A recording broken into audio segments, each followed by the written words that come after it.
Mateus capítulo 9, a partir do versículo 9 também, 9. Vamos ler do 9 ao 13 apenas. Na vocação de Mateus, o irmão Diácono Edson já deu uma introdução aí no tema, e nós vamos estar dando continuidade, pegando um pouco dessa passagem que foi citada já nessa manhã. Mateus capítulo 9, a partir dos versículos 9 até o 13. Diz assim: E Jesus, passando adiante dali, viu assentado na alfândega um homem chamado Mateus, e disse-lhe: Segue-me. E ele, levantando-se, o seguiu. E aconteceu que, estando ele em casa, sentado à mesa, chegaram muitos publicanos e pecadores, e sentaram-se juntamente com Jesus e seus discípulos. E os fariseus, vendo isso, disseram aos seus discípulos: Por que come o vosso mestre com os publicanos e pecadores? Jesus, porém, ouvindo, disse-lhes: Não necessitam de médico os sãos, mas sim os doentes. Ide, porém, e aprendei o que significa. Aleluia. Misericórdia quero e não sacrifício. Porque eu não vim para chamar os justos, mas os pecadores ao arrependimento. Pai, em nome de Jesus, nós continuamos na tua dependência, Pai. Que o teu Espírito Santo fale por meio da minha vida e fale com as nossas vidas, porque nós precisamos imensamente ouvir a tua voz. O Senhor sabe, ó Deus eterno, que cada um de nós precisa receber de ti nesta manhã. Completa, Senhor, através das etapas ainda também que se seguirão, o maná do Senhor para nossas vidas nesta manhã, o consolo do céu, o refrigério da alma, tudo aquilo que nós precisamos receber de ti, porque além de ser o nosso Deus, tu és o nosso eterno Pai, o Pai que nos ama, que nos envolve na grandeza desse amor. Nós temos experimentado isso em todos os dias, Senhor, da nossa existência. Em nome de Jesus. Amém. Os irmãos podem sentar. Aleluia. Amados, nós extraímos aqui desse texto algumas lições para a nossa vida, para a nossa caminhada cristã, para a nossa caminhada cristã, na nossa comunhão com Deus, e para a nossa caminhada cristã naquilo que se refere a cumprir a missão, ao nosso relacionamento social com aqueles que nos cercam, né? Porque é uma relação vertical com o Pai e um relacionamento na horizontal com os nossos irmãos, com a sociedade, com o contexto no qual nós estivermos inseridos em cada momento da nossa vida. Esse bem precioso que o Senhor nos tem dado até este dia, a vida, né? E é interessante quando a gente analisa essa passagem, porque a palavra do Senhor nos diz que Jesus passando, eu fico imaginando, eu gosto de ficar imaginando, o irmão Diácono Edson disse que ele gosta de conjecturar, né? Eu gosto de imaginar, eu gosto de tentar me colocar no local da cena, né? De tentar me colocar no local da cena. Eu fico imaginando, Jesus, a Bíblia diz que ele ia passando, né? Que o irmão até já falou, deu uma pincelada sobre esse ponto, e disse: segue-me. A gente lê, parece algo tão simples, né? Parece algo muito simples. Como se fosse a gente aqui da vigília, que nos conhecemos, né? E está ali e dizer: vamos ali comigo. Como tomar um açaí ou fazer umas compras ali, comprar o pão do Bom Tempo, algo assim, cotidiano. Mas ali representava uma mudança radical de vida. Uma mudança. Jesus disse: segue-me. Jesus fez o convite, mas a decisão caberia a Mateus. Jesus fez o convite, mas a decisão caberia a Mateus, aquele que ouviu o convite. Ele poderia ter ido, como de fato foi, acredito eu, foi a decisão mais sábia na vida dele, foi aceitar aquele convite, aquele chamado, segue-me, e não pensar nas consequências sociais da sua decisão, familiares, em todos os âmbitos da sua vida, naquele contexto histórico. Hoje, ser cristão, ser evangélico, aqui no Brasil, é algo tranquilo. Tem as perseguições sutis, as brincadeirinhas de mau gosto, como se diz, né?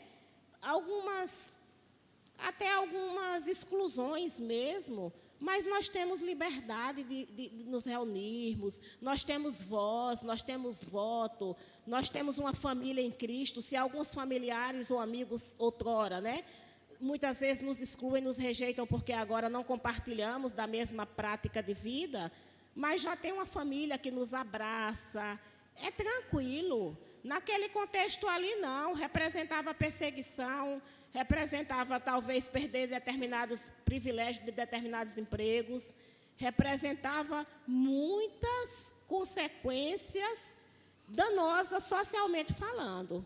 Mas em contrapartida, o ganho com Cristo, o ganho sempre é muito maior, como disse o apóstolo Paulo, né? Que tudo que ele tinha, tudo que ele abriu mão, ele considerava como esterco. Né? Porque servir a Cristo é infinitamente melhor, maior do que qualquer coisa que a gente possa abrir mão. Mas não é só quando, como Jesus disse a Mateus, segue-me, mas todos os dias o Senhor está dando um comando para a nossa vida. Como a Eline, né, a gente estava conversando ontem sobre essa questão. Então, vem, faz isso aqui, fala aquilo ali, vai por ali.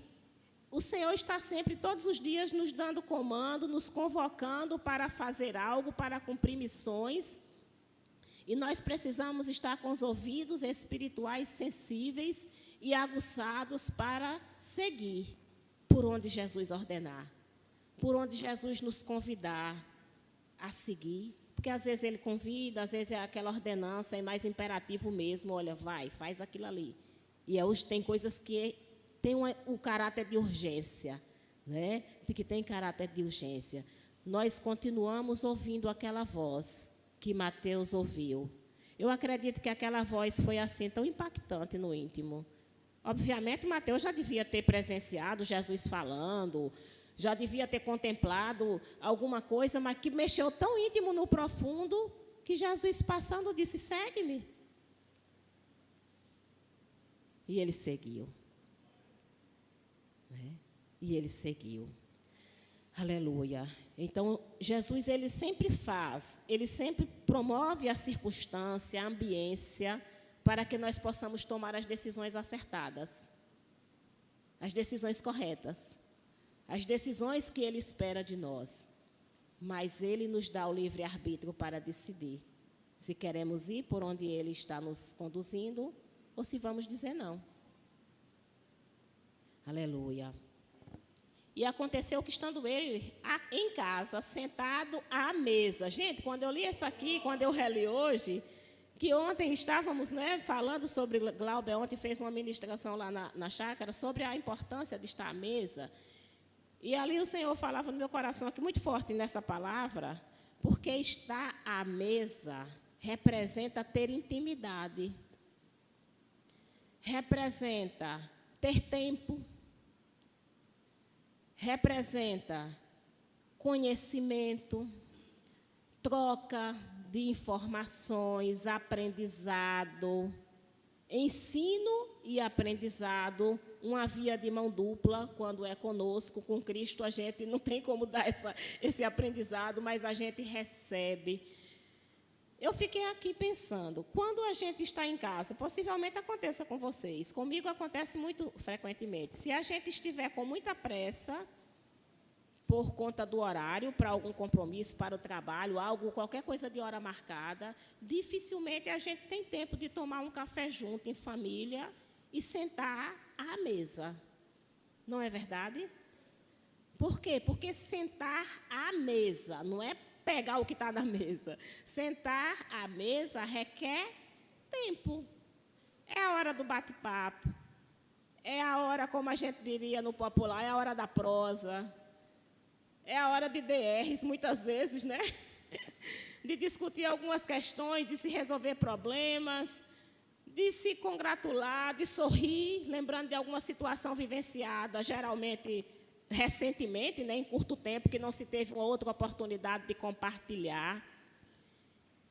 Mas nós precisamos, queridos, lembrar que Jesus, quando estava aqui em pessoa física, ele sentou à mesa. Ele sentou à mesa com os discípulos. Ele sentou à mesa com pecadores, com os que queriam sentar com ele à mesa. Porque muitos têm a oportunidade e não querem. Porque todos que querem, hoje, podem sentar com Jesus à mesa.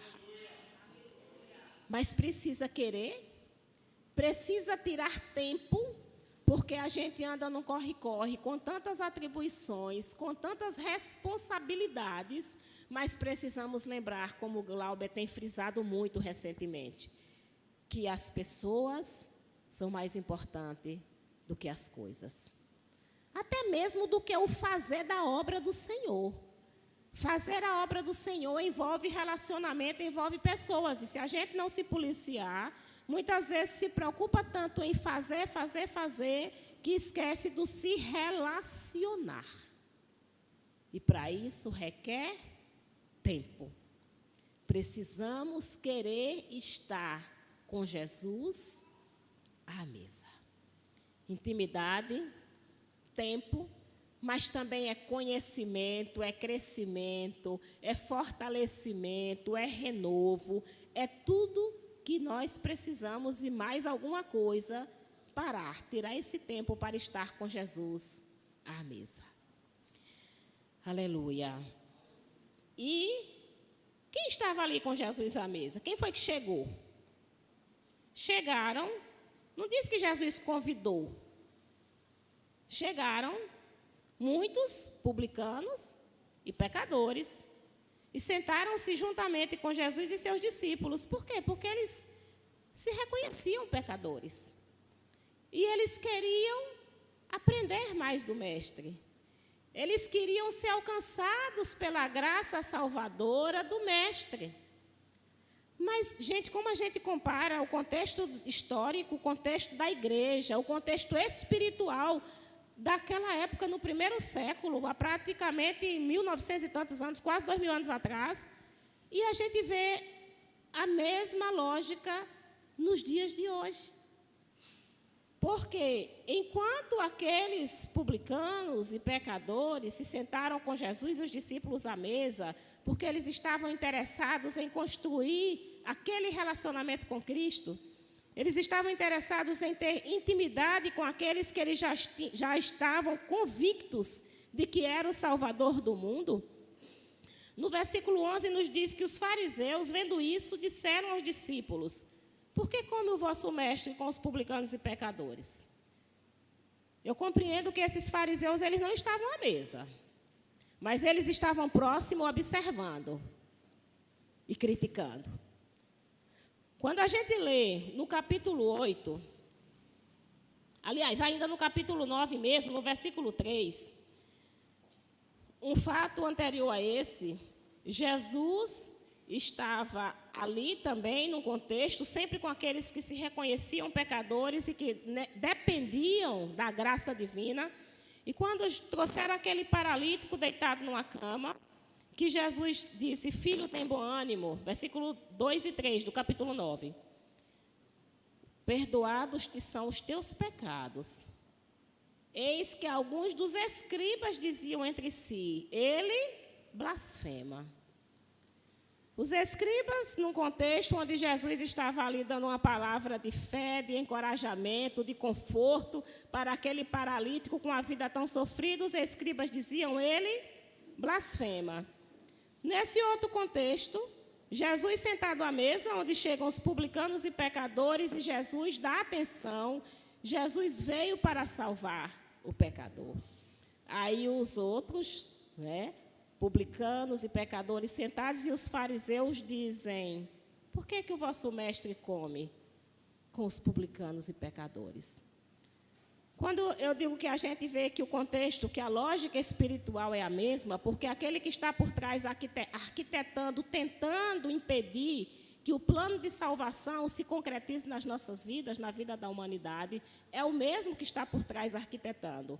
Mudam-se as gerações, muda-se o cenário, porque de acordo com a cultura, o local, mas aquele que está por trás, espiritualmente arquitetando, para tentar impedir o avanço da igreja, para tentar impedir a comunhão entre os irmãos, para tentar impedir a salvação de vidas, para tentar impedir que nós estejamos com os ouvidos sensíveis para ouvir os comandos e que possamos obedecer ao comando do mestre, é o mesmo que está por trás arquitetando. Então, a gente vê a mesma lógica se movendo, né? E aí, o inimigo das nossas vidas, Satanás, o diabo, ele usa pessoas. Sempre vai ter o grupo que vai se reconhecer pecador, sempre vai ter o grupo que vai sentar à mesa com Jesus, e eu quero estar sempre nesse grupo, reconhecendo que eu sou pecadora, que eu careço inteiramente da graça desse Jesus, que sem Ele nada sou, nada posso, não tenho como dar um passo. Eu não tenho como dar um passo com segurança, se eu não estiver sustentada pelas mãos desse Jesus. Mas sempre, queridos, enquanto não houver a batalha final, onde já sabemos que Cristo é vencedor e todos os que estivermos com Ele também já temos a vitória garantida. Enquanto não tiver a batalha final, sempre vai ter. Sempre vai ter os escribas dizendo que é blasfêmia, tentando arrancar a fé do coração das pessoas. Veja, por que que os fariseus, eles não foram até Jesus dizer: por que você se senta com os pecadores? Vocês lembram de Senaqueribe? Que ele mandou um recado para o rei de Israel e ele queria que fosse dito em hebraico, em cima do muro, para que todo o povo ouvisse, para tentar desmobilizar o exército pelo medo. Olha a estratégia do diabo aqui, não sei quantos anos depois, já no Novo Testamento, já, né, no contexto totalmente, tantos anos depois, séculos depois, usando a mesma estratégia. Vai aos discípulos tentar levantar dúvida no coração dos discípulos, tentar levantar uma rebelião contra Cristo no meio dos discípulos. Por que eles não foram perguntar a Jesus? O que é que eles temiam? Mas eles foram aos discípulos. Por que que vossos mestres comem com escribas, com publicanos e pecadores? Aí, de repente, poderia ser que algum... É verdade, é estranho mesmo. Começa assim, né? Ó, gente, será que a gente consegue contextualizar isso na igreja dos nossos dias? Não é assim que começa? Encontra espaço, como o irmão pregou, no coração de um, né? Que se corrompe, quando o irmão falou, né? Que se corrompe. E aí, vamos conjecturar agora. Por que vosso mestre come com escribas e fariseus? Eu não tinha pensado isso, é verdade. Será que ele é o Messias mesmo? Será que ele já observa? Será que ele está despercebido? Eu sou meio despercebida. Meu marido Rodolfo, ele é muito atento para tudo. Onde ele chega, perguntar aqui qualquer coisa que aconteceu e o que estava para acontecer, ele dá conta. Eu sou muito despercebida. Sou mesmo. É uma característica, uma falha talvez minha, né? Mas, talvez, será que Jesus não percebeu isso? Será que ele é mesmo filho de Deus? Começar a levantar dúvida, tentando minar o início do trabalho. Os 12, o início do ministério. Tentando minar, tentando jogar dúvida, tentando levantar motim, rebelião. Poderia ser que um dissesse: Pedro, é verdade, Pedro. Não, cara, né? E o outro, não. Mas, como um dia Jesus usou uma serva dele e falou para mim numa situação muito específica, e eu nunca esqueci. Guardo isso porque foi um momento assim muito marcante na minha vida, e Jesus usou a serva dele e disse: eis que quando o inimigo se levanta, eu já estou de pé. Aleluia! Foi Jesus que escolheu os 12. Até Judas, que traiu, precisava ter ali alguém que Jesus sabia que ia fazer isso. Não foi que Jesus fez Judas trair, não. Jesus chama, a decisão é nossa. Jesus chamou os 12 para fazer a obra, mas ele já sabia que Judas ia tomar as decisões erradas. Mas precisava ter no meio aquele que tomaria as decisões erradas, porque o que estava predito iria se cumprir. Assim como o que ainda falta se cumprir, mas que está escrito, vai se cumprir. Seja conosco ou seja com outros, vai se cumprir.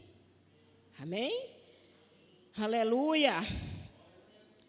Aquele que não dorme, mesmo quando estava na condição humana também, sem perder a sua condição divina, 100% homem e 100% Deus, Jesus de Nazaré, nosso Salvador, nosso Redentor, o Filho do Deus vivo, aquele que nasceu, foi crucificado, morreu, mas ressuscitou, está vivo à destra do Pai, intercedendo por nós. Por isso que a igreja é viva, porque serve a um Deus vivo, que venceu a morte para sempre. E aí Jesus nem esperou que algum dos discípulos tentasse explicar o que eles não saberiam explicar. Ainda não saberiam explicar, mas iriam aprender, né? E Jesus disse, veja que eles perguntaram aos discípulos. Jesus, porém, ouvindo, disse-lhes, não necessitam de médico os sãos, mas sim os doentes. Ide, porém, e aprendei. Ide, porém, e aprendei. Para aqueles fariseus ouvir Jesus, que para eles não era muita coisa, porque dentro de um contexto social, né, os fariseus se achavam. E Jesus dizer para eles, ide e aprendei, dizer que eles precisavam aprender alguma coisa, tinha que estar realmente na autoridade de Deus, como o próprio Deus não poderia deixar de ser. Ide, porém, e aprendei. Aprendei. Nós precisamos, queridos, a cada dia, o ide de Jesus para nós é diferente dessa palavra ide nesse contexto que ele disse para aqueles fariseus. Mas o aprendei, nós precisamos continuar praticando, junto com o ide de Jesus para a nossa vida. Ide por todo mundo, pregai o evangelho a toda criatura, né? Mas conforme o testemunho que o irmão deu aqui, do irmão, né, que pregava e tal, precisamos lembrar que a cada dia, né, irmã Sandra, lembramos de alguma coisa com o testemunho do irmão? Eu tenho certeza, eu creio que lembramos, né, da nossa reunião de ontem. Eu recebi a minha correção do Senhor nesta manhã, em algo que estávamos conversando ontem, né? Então, nós a cada dia precisamos continuar indo, anunciando, ide. Eu preciso correr para ir para o trabalho. Ide, vai. Mas vai anunciando e vai aprendendo também. Fica atenta para aprender. Fiquemos atentos para aprender o que Deus nos ensina em cada situação, a cada dia, em cada contexto, em cada relacionamento dessa caminhada. Ide e aprendei. Porque se não aprender, não adianta posição social. Não adianta se sentir um fariseu sentado nas cadeiras mais importantes da sociedade. Se não aprender com Cristo, para Deus nada serve. Misericórdia, ide, porém, e aprendei o que significa. Gente, significa, o que significa? Às vezes a gente ouve a palavra, quantas vezes aqui na EBD surge aquela dúvida, uma palavra que a gente às vezes até já conhece, Mas quando diz, peraí, mas nesse contexto, não é, Rafa? Aí quando surgiu aqui a dúvida, alguma das irmãs rapidinho hoje vai ali no celular, busca, e a gente percebe um outro significado, que a gente não conhecia, que dá mais sentido àquele contexto, por conta do significado. Por isso que precisamos buscar cada dia nos aprofundar no conhecimento dessa palavra, no relacionamento com esse Deus. Ide, porém, e aprendei o que significa misericórdia quero e não sacrifício, porque eu não vim para chamar os justos, mas os pecadores ao arrependimento. Mas sabe qual é a questão? É que não tem justo. Romanos 3,10 diz que não há um justo, nenhum sequer. Jesus não estava dizendo que tinha justos que não precisariam dele. Ele disse que não veio chamar os justos. De fato, ele veio chamar todos. Mas nenhum de nós é justo em si mesmo. Mas aqueles fariseus, eles se sentiam, eles se consideravam justos, que não precisavam de um Salvador, afinal, eram filhos de Abraão. Mas não existe, a Bíblia nos diz, não existe um justo, nenhum sequer. Então, eu tenho que ser compreensiva com as falhas da minha irmã Celiane e ela com as minhas. Porque nem eu sou justa e nem ela o é. E nessa caminhada, vamos aprendendo. E de mãos dadas, compartilhando da comunhão, da fé no Senhor, buscando a cada dia aprender com esse Deus, com esse Jesus, esse Senhor que é mestre por excelência, nós possamos, além de conduzir a nossa vida sem fugir do propósito, que sejamos instrumentos de Deus para que muitas outras vidas sejam atraídas para esse mestre que continua disponível para se assentar à mesa com publicanos e com pecadores que queiram mudança de vida, que queiram intimidade com Ele. E aí o Senhor vem e o sangue dele nos purifica de todo pecado. Né? Que é isso que o mundo muitas vezes não entende, como eu também não entendia antes de conhecer essa palavra, não é? Como que a pessoa é pecador e está dizendo que é santo? Como que diz que está salvo? Nós somos justificados pelo sangue que Jesus derramou na cruz pelas nossas vidas.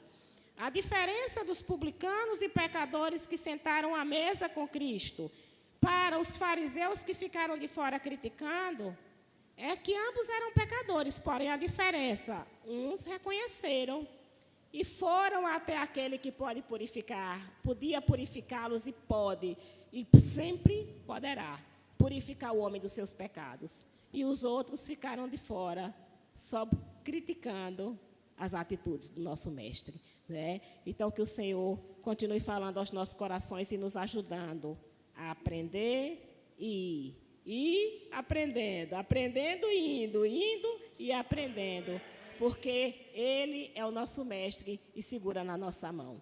Que o Senhor nos abençoe, eu agradeço essa oportunidade, em nome de Jesus. Louvado seja o teu nome, Jesus, aleluia.